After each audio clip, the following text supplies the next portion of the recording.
French President Emmanuel Macron said a peace agreement in Ukraine cannot be achieved under Russian diktat, speaking in a televised address Wednesday ahead of a major European summit. Peace cannot be Ukraine's capitulation. It cannot be its collapse. Nor can it mean a fragile ceasefire, Macron said. According to Associated Press, Macron urged that Europe should shift from taking as fact that the US would come to its defense, and must be ready if this is not the case. European leaders will gather in Brussels Thursday for a summit focusing on support for Ukraine and European defense. Nous devons continuer d'aider les Ukrainiens à résister, jusqu'à ce qu'ils puissent négocier avec la Russie une paix solide pour eux-mêmes et pour nous tous. C'est pour cela que le chemin qui mène à la paix ne peut pas passer par l'abandon de l'Ukraine. Bien au contraire. La paix ne peut pas être conclue à n'importe quel prix et sous le diktat russe. La paix ne peut pas être la capitulation de l'Ukraine. Elle ne peut pas être son effondrement. Elle ne peut pas davantage se traduire par un cessez-le-feu qui serait trop fragile. Et une fois la paix signée, pour que l'Ukraine ne soit pas à nouveau envahie par la Russie, il nous faut l'y préparer. Cela passera à coup sûr par un soutien à l'armée ukrainienne dans la durée. Cela passera aussi peut-être par le déploiement de forces européennes. Celles-ci n'iraient pas se battre aujourd'hui, elles n'iraient pas se battre sur la ligne de front, mais elles seraient là au contraire une fois la paix signée pour en garantir le plein respect. Et je veux croire que les États-Unis resteront à nos côtés. Mais il nous faut être prêts si tel n'était pas le cas. Que la paix en Ukraine soit acquise rapidement ou non, les États européens doivent, compte tenu de la menace russe que je viens de vous décrire, être capables de mieux se défendre et de dissuader toute nouvelle agression. Oui, quoi qu'il advienne, il nous faut nous équiper davantage.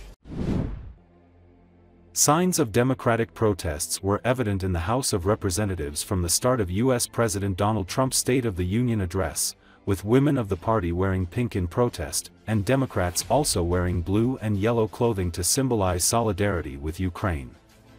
Some Democrats left the chamber in protest.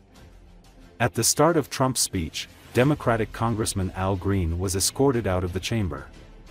Green stood up during Trump's speech, raised his cane in the air and began shouting.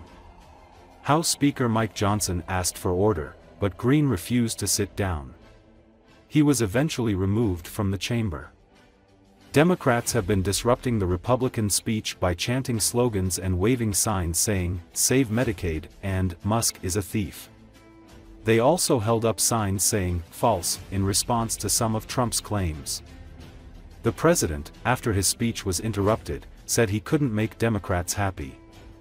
"This is my fifth speech to Congress, and once again I look at the Democrats and realize that there is absolutely nothing I can say that will make them happy or make them stand up, smile or applaud," the U.S. president noted. As Trump spoke, some Democrats held signs and posters with messages, and Michigan Representative Rashida Tlaib brought a small board into the room to respond to Trump's comments in real time. Many women in the party wore pink as a protest color, while others wore blue and yellow scarves and other clothing to symbolize solidarity with Ukraine.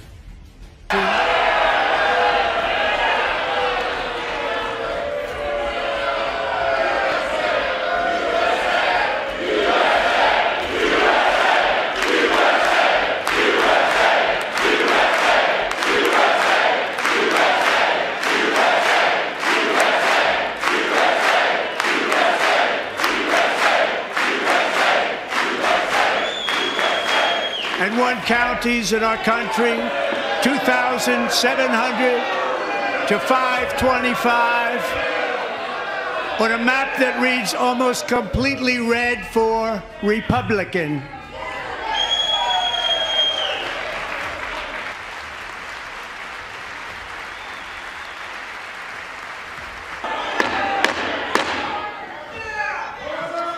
Members are directed to uphold and maintain decorum in the House and to cease any further disruptions.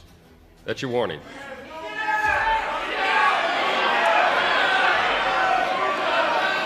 Members are engaging in willful and continuing breach of decorum, and the chair is prepared to direct the Sergeant-at-Arms to restore order to the joint session.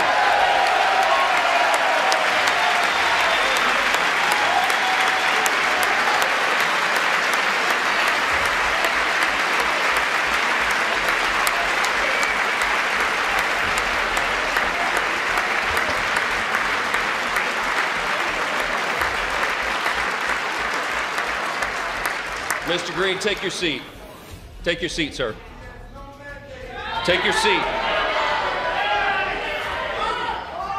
Finding that members continue to engage in willful and concerted disruption of proper decorum, the chair now directs the Sergeant-at-Arms to restore order.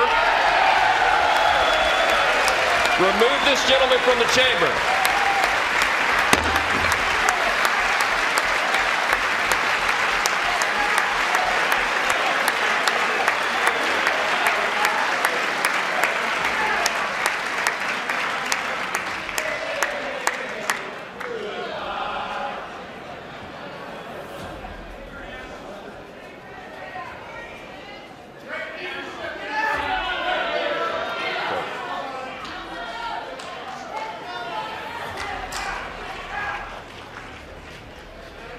Members are directed to uphold and maintain decorum in the House.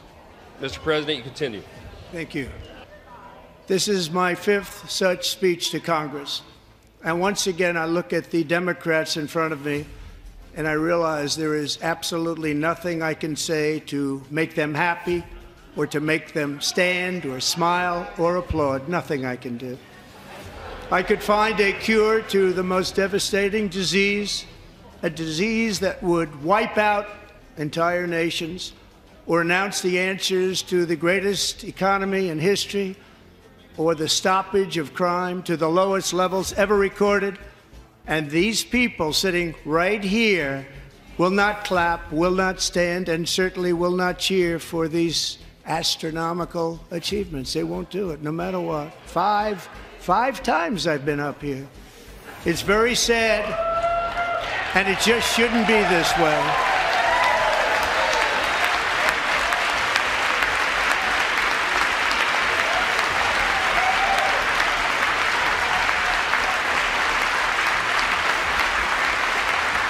So Democrats sitting before me, for just this one night, why not join us in celebrating so many incredible wins for America?